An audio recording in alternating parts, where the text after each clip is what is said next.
अपनी सांस्कृतिक परंपरा और बर्फीली चोटियों पर तैनात सेना के जाबाजों के शौर्य के लिए विख्यात उत्तर भारत के प्रमुख केंद्र शासित प्रदेश लद्दाख के पीएम श्री केंद्रीय विद्यालय कारगिल की छात्रा नजमा खातून हमसे ऑनलाइन माध्यम से जुड़ रही हैं और प्रधानमंत्री जी आपसे प्रश्न पूछना चाहती हैं। नजमा, कृपया अपना प्रश्न पूछिए। माननीय प्रधानमंत्री जी नमस्कार। मेरा नाम नजमा खातून है। मैं पीएम श्री केंद्रीय विद्यालय कारगिल लद्दाख में पढ़ती हूँ। मैं कक्षा 10वीं की छात्र हूँ। मेरा आपसे प्रश्न यह है कि परीक्षा की तैयारी और स्वस्थ जीवन शैली बनाए रखने के बीच संतुलन कैसे बना सकते हैं? धन्यवाद। शुक्रिया नजमा। पूर्वोत्तर भारत के रत्न जनजातीय बहुल राज्य अरुणाचल प्रदेश के नाहरलोगुन गवर्नमेंट हायर सेकेंडरी स्कूल से एक शिक्षिका टॉबी लामी जी इस सभागार में उपस्थित हैं और प्रधानमंत्री जी से प्रश्न पूछना चाहती हैं। नमस्कार माननीय प्रधानमंत्री जी, मेरा नाम तोबी लोमी है। मैं एक शिक्षिका हूँ। मैं government higher secondary school Naharlagun Arunachal Pradesh से आई हूँ।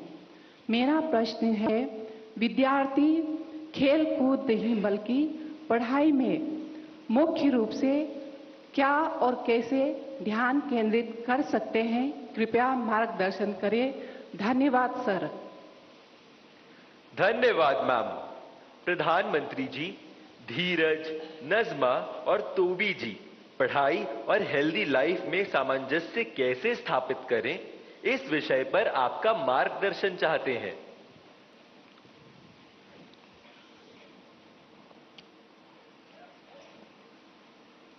आप में से बहुत सारे स्टूडेंट्स मोबाइल फोन का उपयोग करते होंगे और कुछ लोग होंगे शायद उनको घंटों तक मोबाइल फोन की आदत हो गई होगी।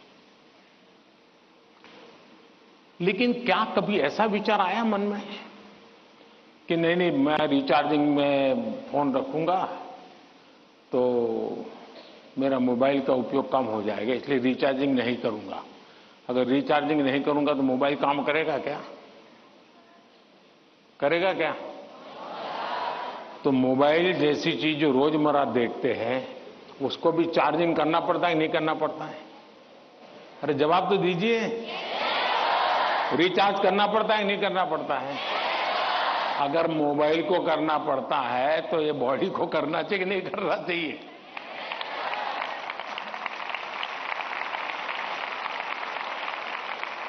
जैसे मोबाइल फोन में चार्जिंग ये मोबाइल की रिक्वायरमेंट है, वैसे हमारा शरीर का भी चार्जिंग ये शरीर की रिक्वायरमेंट है।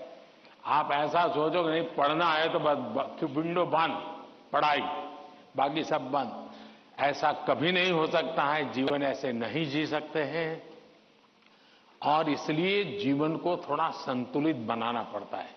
कुछ लोग होते हैं खेलते ही रहते हैं, वो भी एक संकट होता है। लेकिन जब आपको एग्जाम देनी हो, क्योंकि लौकिक लाइफ जीवन में इन चीजों का अपना महत्व है, इसको टाल नहीं सकते। लेकिन अगर हम स्वस्थ ही नहीं रहेंगे, अगर हम अपने शरीर में वो सामर्थ्य ही नहीं होगा, तो हो सकता है कि 3 घंटे एग्जाम में बैठने का सामर्थ्य खो देंगे, फिर 5 मिनट ऐसे ही करके बैठा रहना पड़ेगा। और इसलिए स्वस्थ शरीर स्वस्थ मन के लिए भी बहुत जरूरी है। अब स्वस्थ शरीर का मतलब ये तो नहीं है कि आपको पहलवानी करनी है,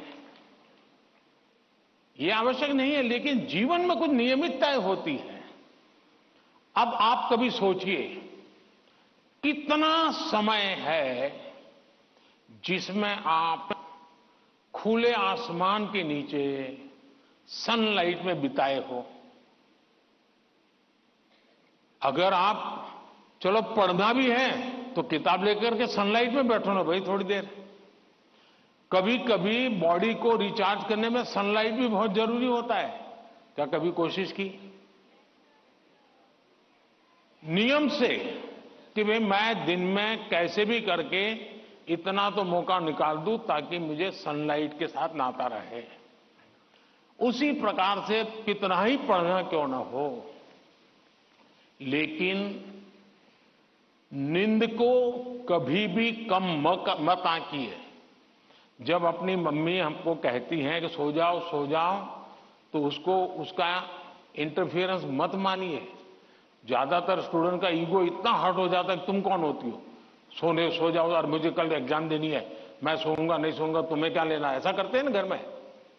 जो नहीं करते हैं मन न बोले, जो करते हैं वो बोले। जरा करते हैं, कोई नहीं बोल रहा है।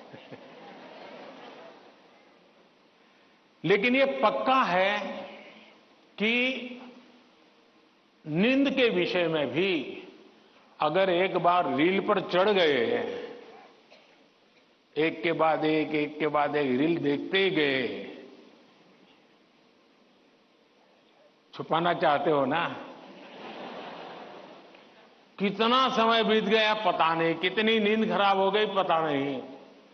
क्या निकाला, पहला रील देखा था, याद करो जरा, याद भी नहीं है। ऐसे ही देख रहे हैं।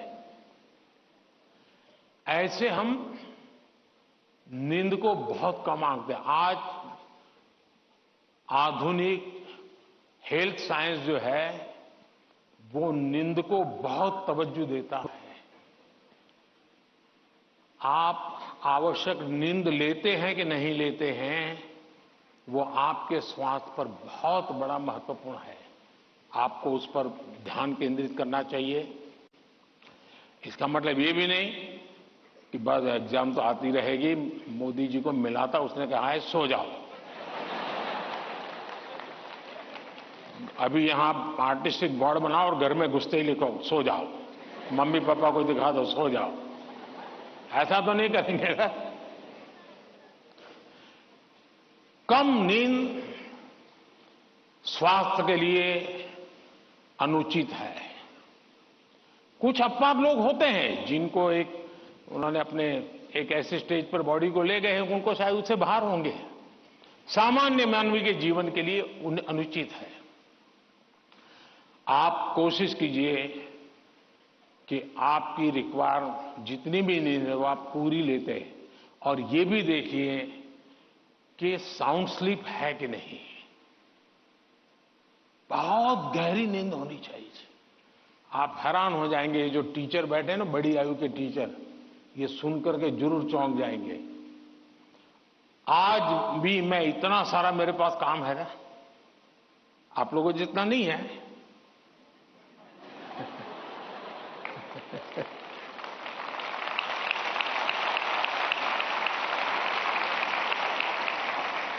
लेकिन 365 दिन कोई अपवाद नहीं। अगर मैं बिस्तर पे लेटा नहीं कि 30 सेकंड में डीप स्लीप की तरफ नहीं चला गया था, होता नहीं। 30 सेकंड लगता है मुझे। आप में से बहुत छोटी आयु के भी होंगे, कभी इधर कभी उधर, कभी उधर कभी उधर, फिर नींद आई तो आई। क्यों?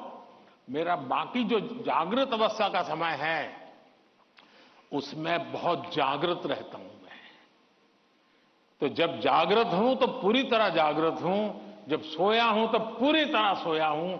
और वो बैलेंस, जो बड़ी आयु के लोग हो परेशान होते होंगे, हाँ यार हमें तो नींद ही नहीं आती, आधा घंटा तो ऐसे ही करवट बदलते रहते हैं, और ये आप अचीव कर सकते हैं। फिर एक विषय है न्यूट्रिशन, संतुलित आहार। और आप जिस उम्र में हैं उस उम्र में जिन चीजों की जरूरत है वो आपके आहार में है कि नहीं है। एक चीज पसंद है, बस खाते रहते हो, पेट भर जाता है, कभी मन भर जाता है, लेकिन शरीर की आवश्यकताएं पूरी नहीं करता है। 10th 12th का एक कालखंड ऐसा है जब आपके पास एग्जाम का वातावरण है, तो एक बार तय कीजिए कि मेरे शरीर को जितनी रिक्वायरमेंट है वो मैं लेता हूं। माँ बाप भी बच्चे को ऐसा ना करें, नहीं आज तो हलवा बनाया, जरा ज्यादा खा ले। कभी माँ बाप को भी लगता है कि क्वांटिटी ज्यादा खिला दी तो बच्चा आज खुश है। जी नहीं, उसके शरीर, और इसके लिए कोई अमीरी गरीबी का मुद्दा नहीं है। जो उपलब्ध चीजें होती हैं उसी में से मिल जाता है जी। उसमें सारी चीजें रहती हैं, कम से कम खर्च वाली भी चीजें होती हैं जो हमारे न्यूट्रिशन को कैटर कर सकती है।